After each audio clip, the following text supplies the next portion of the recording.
Contract वाली बहू। नरेश की माँ अपने बेटे से मिलने दिल्ली आ रही है। इस बात का पता चलते ही नरेश के दिल में हलचल मच जाती है। नरेश अपनी माँ के स्वागत की तैयारी में लग जाता है। साथ ही उसे डर भी सताने लगता है कि उसकी माँ कहीं अपनी पुरानी जिद पर फिर से बैठ ना जाए। हे भगवान, इस बार बचा लो, अगले साल पक्का माँ की जिद पूरी कर दूंगा। तभी दरवाजे की घंटी बजती है। नरेश दरवाजा खोलता है तो सामने अपने मकान मालिक को देखकर हैरान हो जाता है, क्योंकि उनके साथ एक सुंदर सी लड़की भी थी। अब नमस्ते अंकल, कुछ काम था, मुझे बुला लेते। आपने क्यों कष्ट किया? अरे नहीं नहीं, इसमें कष्ट कैसा, मैं तो बस तुम्हें रीना से मिलवाने आया था। आज से रीना तुम्हारे साथ इसी फ्लैट में रहेगी। अंकल, कोई लड़का फ्लैटमेट नहीं है? एक अनजान लड़की के साथ रहना मेरे लिए थोड़ा अजीब होगा। देखो नरेश, मैं तुम्हें पहले भी बता चुका हूँ कि इस फ्लैट में तुम्हें किसी ना किसी के साथ एडजस्ट करना ही होगा, या फिर तुम अकेले पूरे फ्लैट का किराया दे दो, मैं किसी को नहीं रखूंगा। नरेश अपने मकान मालिक की बात सुन के रीना के साथ रहने के लिए तैयार हो जाता है, पर अंदर ही अंदर उसे ये बात खाने लगती है कि वो अपनी माँ को क्या जवाब देगा जब उसकी माँ रीना के बारे में उसे पूछेगी। दिन बीतने लगते हैं। नरेश और रीना अच्छे दोस्त भी बन जाते हैं, पर अभी भी नरेश अपनी प्रॉब्लम का सॉल्यूशन नहीं ढूंढ पाता। एक दिन नरेश बहुत परेशान सा बैठा होता है। तभी रीना उसे पूछती है, क्या हुआ नरेश, तुम काफी परेशान लग रहे हो, सब ठीक तो है ना? हाँ सब ठीक है, बस एक छोटी सी प्रॉब्लम है। वो एक्चुअली 2 दिन बाद मेरी माँ मुझसे मिलने आ रही है। अरे तो इसमें प्रॉब्लम क्या है, ये तो खुशी की बात है। हाँ रीना, बट मेरी माँ एक जिद लेकर बैठ गई है कि मैं शादी कर लूँ, पर मैं अभी इस चीज़ के लिए तैयार नहीं हूँ। ऊपर से जब वो तुम्हें देखेगी तो 100 सवाल करेगी, क्या जवाब दूंगा? अरे इसमें कोई टेंशन वाली बात नहीं है, मेरे पास ना इस प्रॉब्लम का सलूशन है, जिससे ना तुम्हें शादी करनी पड़ेगी और ना ही तुम्हारी माँ मेरे बारे में कुछ पूछेंगी। रीना की बात सुनकर नरेश सोच में डूब जाता है। वो सोचता है कि रीना खुले ख्यालों वाली लड़की है, कहीं माँ को सच बता ना दे। नरेश को सोच में डूबा देखकर रीना कहती है, अरे क्या हुआ, किस सोच में पड़ गए?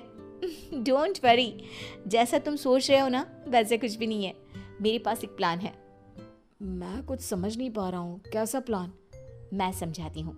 हम ना एक कॉन्ट्रैक्ट मैरिज कर लेते हैं। फिलहाल मेरे पास जॉब नहीं है, तो तुम इस रूम का किराया दे देना जब तक तुम्हारी माँ यहाँ रहेंगी, सिर्फ तब तक। और तुम अपनी माँ से कह देना कि मैं तुम्हारी पत्नी हूँ, इससे वो मेरे यहाँ रहने पर कोई सवाल भी नहीं करेंगी। अरे बात तुम्हारी ठीक है, पर माँ से झूठ बोलना, ना ना बाबा, मैं ये रिस्क नहीं ले सकता। कोई और आइडिया दो ना तुम। देखो मंजूर हो तो बोलो, वरना सच बता दो, मुझे कोई प्रॉब्लम नहीं है। रीना की बात सुनकर नरेश सोच में डूब जाता है। बहुत सोचने के बाद जब उसे कोई रास्ता नहीं मिलता तो वो रीना के बताए हुए रास्ते पर चलने के लिए तैयार हो जाता है। वो रीना से बात करता है और अपनी माँ की पसंद और नापसंद के बारे में बताता है। रीना भी नरेश की सभी बातों को ध्यान से सुनती है, ताकि कहीं उससे कोई गलती ना हो जाए। आखिर वो दिन भी आ जाता है जब नरेश की माँ उससे मिलने दिल्ली आ जाती है। नरेश अपनी माँ को फ्लैट पर लेकर जाता है। जैसे ही नरेश की माँ फ्लैट के अंदर जाती है, रीना उसके पैर छू लेती है। ये देखकर नरेश की माँ थोड़ी घबरा जाती है और नरेश से पूछती है, अरे बेटा नरेश, ये कौन है? माँ, ये आपकी बहू रीना है। माफ़ी चाहता हूँ, सब कुछ इतनी जल्दी में हुआ कि आपको बता ही नहीं पाया, इसलिए सोचा कि क्यों ना आपको सरप्राइज दिया जाए। अरे बेटा, मैं तो बस तेरा घर बसा हुआ देखना चाहती थी। हाँ, बहुत अरमान थे अपनी इकलौते बेटी की शादी को लेकर, लेकिन कोई बात नहीं, शायद किस्मत को यही मंजूर होगा। ये कहते ही नरेश की माँ रीना को गले लगा लेती है। रीना बेटिया, मेरा बेटा ना थोड़ा नादान है, पर तुम काफ़ी समझदार लगती हो, और मैं जानती हूँ कि तुम इसका बहुत अच्छे से ध्यान रखोगी। माँ आप चिंता मत कीजिए, मैं सब संभाल लूंगी।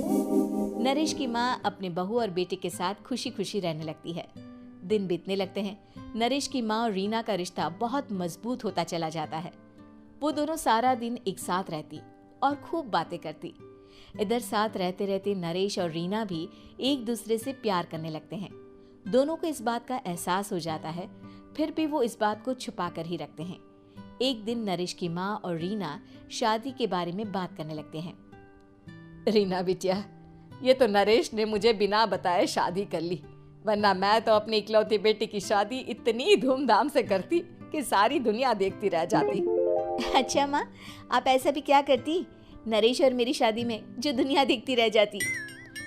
अरे बिटिया, एक माँ के अरमान तुम अभी नहीं समझोगी। मैं तो अपनी बहू को एक रानी की तरह लेकर आती और शादी भी बिल्कुल शाही अंदाज में करती, पर मेरे तो सारे अरमान ऐसे ही रह गए। खैर, मुझे तो अपने बेटे और बहू की खुशी चाहिए बस। ये कहते हुए नरेश की माँ की आंखों में आंसू आ जाते हैं। रीना भी ये सुनकर ख्यालों में खो जाती है, क्योंकि वो भी मन ही मन खुद को नरेश की पत्नी और उसकी माँ की बहू मानने लगी थी।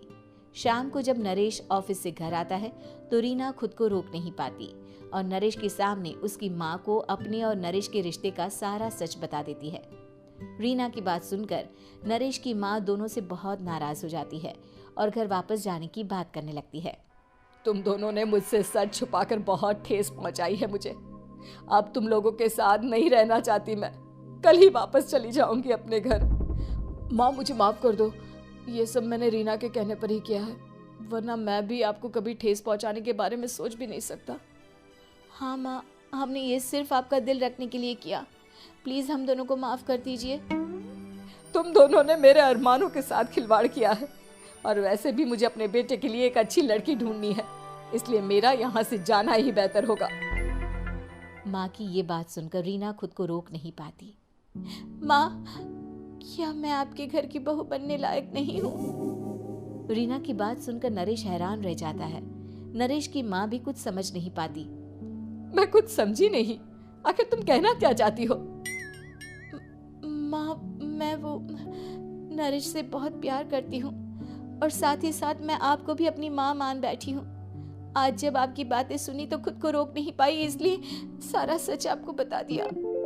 रीना की बात सुनकर नरेश की माँ की आंखों में आंसू आ जाते हैं और वो अपने बेटे नरेश और रीना को गले लगा लेती है।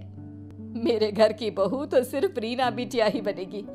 मैं आज ही तुम दोनों की शादी की तारीख निकलवा दूंगी, बस एक बार तुम्हारे घर वाले मान जाए। उसी दिन रीना के माता पिता भी उनके फ्लैट पर आ जाते हैं। दोनों परिवार आपस में बैठकर बातें करते हैं और शादी के लिए राजी हो जाते हैं।